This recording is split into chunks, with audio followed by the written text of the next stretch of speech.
இனிய உள்ளங்களுக்கு வணக்கம். இன்று ஒரு திரைப்பட பாடலுடன் தான் உங்களை சந்திக்க வந்துள்ளேன். அக்கால பெரும்பாலான திரைப்படங்கள் பொருள் பொதிந்த பாடல்களை கொண்டிருந்தன. எக்காலத்திற்கும் எல்லா மக்களுக்கும் வழிகாட்டுவதாக அமைந்திருந்தன. பல மனிதர்களுக்கு வழிகாட்டி அவர்களை வாழ்வில் உயரத்துக்கு அழைத்து சென்றன. அப்படிப்பட்ட ஒரு பாடலையும் அதன் மூலம் உயர்ந்த ஒருவரையும் இந்த வீடியோவில் பார்க்கலாம். வீடியோவை ஸ்கிப் பண்ணாமல் பார்த்து பயனடையுங்கள். திரைத்துறை எத்தனையோ பேரை உச்சத்திற்கு அழைத்து சென்றிருக்கிறது. அதே சமயம் எதிர்நீச்சல் போட சக்தி இல்லாமல் தன்னம்பிக்கையை தொலைத்து ஏமாந்து போனவர்களும் ஏகப்பட்ட பேர் உண்டு. பாட்டெழுதி தன் நிலையை உயர்த்தி கொள்ளும் நோக்கத்துடன் கோலிவுட்டில் வந்திறங்குகிறார் தென் மாவட்டக்காரர் ஒருவர். ஸ்டுடியோவாக ஏறி இறங்குகிறார். அறிந்தவர்கள் தெரிந்தவர்களிடம் சான்ஸ் கேட்டு அலைகிறார். தேறுவதாக தெரியவில்லை. கையில் இருந்த காசும் மனதில் சேர்த்து வைத்திருந்த நம்பிக்கையும் மெல்ல கரைகின்றன. விடாமுயற்சியுடன் போராடுகிறார். கோலிவுட் கதவுகள் ரொம்ப ஸ்ட்ராங் போல. எவ்வளவு தட்டியும் திறக்கவில்லை. அதற்கு மேல் தட்ட அவரிடம் தெம்பில்லை. சரி, ஊருக்கு போய் எப்படியாவது பிழைத்து கொள்ளலாம் என்ற எண்ணத்துடன் சோக மனதுடன் பஸ் ஸ்டாண்டுக்கு வந்து டீக்கடை பெஞ்சில் ஒரு ஓரமாக அமர்கிறார். துக்கம் தொண்டையை அடைக்கிறது. வேதனையை பகிர்ந்து கொள்ளக்கூட யாரும் இல்லை அருகில். பேருந்தும் உடன் வந்த பாடில்லை. நேரம் சரியில்லை என்றால் நடப்பதெல்லாம் அப்படிதான் போல என்று நினைத்து கொண்டு அமர்ந்திருக்கிறார். அப்பொழுதுதான் டீக்கடை ரேடியோவில் ஒரு பாட்டு ஒலிக்கிறது. அந்த பாட்டு என்ன தெரியுமா?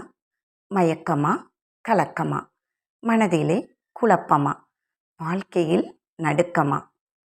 ஏதோ ஒரு மாத்திரை விளம்பரத்தில் ஆமாப்பா ஆமா என்பது போல இவரும் ஆம் ஆம் என்று மனத்துக்குள் சொல்லிக்கொண்டு, சரி விடுபட வழி இருந்தா சொல்லு என்பது போல ஸ்பீக்கரை பார்க்கிறார்.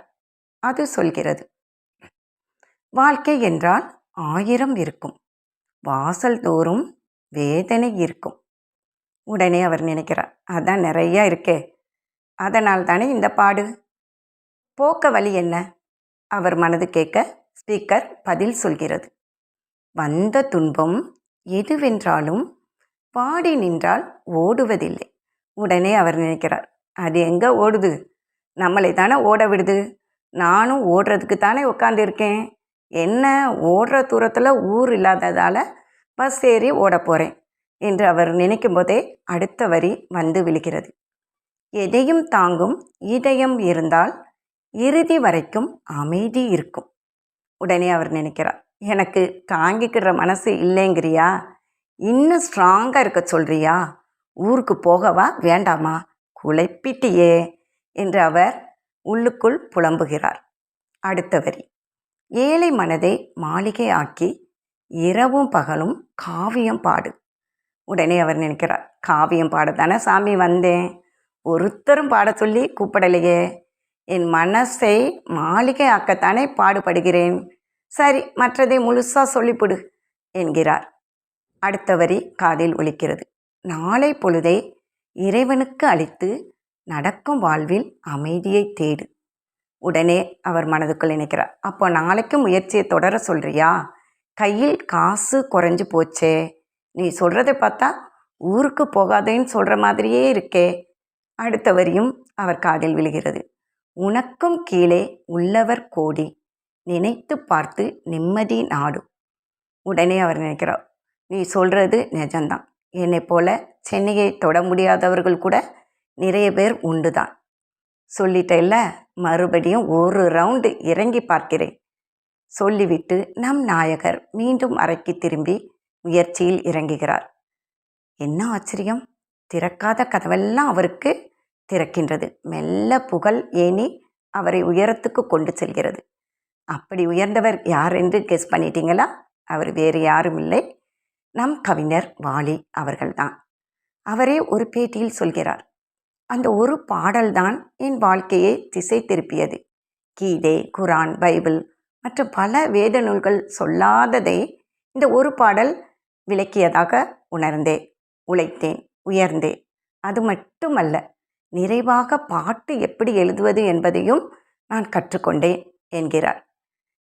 கேள்விகளோடு நிறுத்தாமல் அதற்கு அருமையான பதிலையும் கூறி கவிஞர் தனக்கு துணையாக என்னையும் சேர்த்து கொண்டார் என்று கண்ணதாசனையும் புகழுரையாக கூறியுள்ளார். திரைப்படங்களிலும் பாடலிலும் உயர்வு பெற்றோர் பலருண்டு. நாம் முன்பே சொன்னது போல சிறந்த உதாரணம் கவிஞர் வாலி அவர்கள். பாலையும் நீரையும் கலந்து வைத்தாலும் பாலை மட்டுமே பருகும் அன்னப்பறவை போல நல்லதை மட்டுமே எடுத்துக்கொள்ளும் நல் நெஞ்சம் நமக்கு இருந்தால் வாழ்வில் உயர்வது உறுதி. கவிஞர் வாலி போல. ஒரு கவிஞர் இன்னொரு கவிஞரை புகழும் நிகழ்வுகள் நம் தமிழ்நாட்டில் தான் நடக்கின்றது.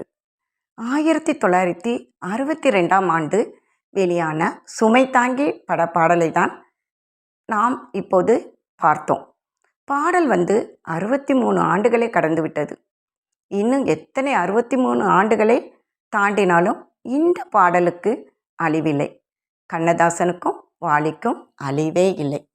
நாமும் நல்ல பாடல்களை கேட்பதுடன் நிறுத்தி கொள்ளாமல் நம் வாழ்வின் முன்னேற்றத்திற்கும் பயன்படுத்தி வெற்றி பெறுவோம். வாழ்க்கை நிக்கட்டும். நன்றி. மீண்டும் சந்திப்போம்.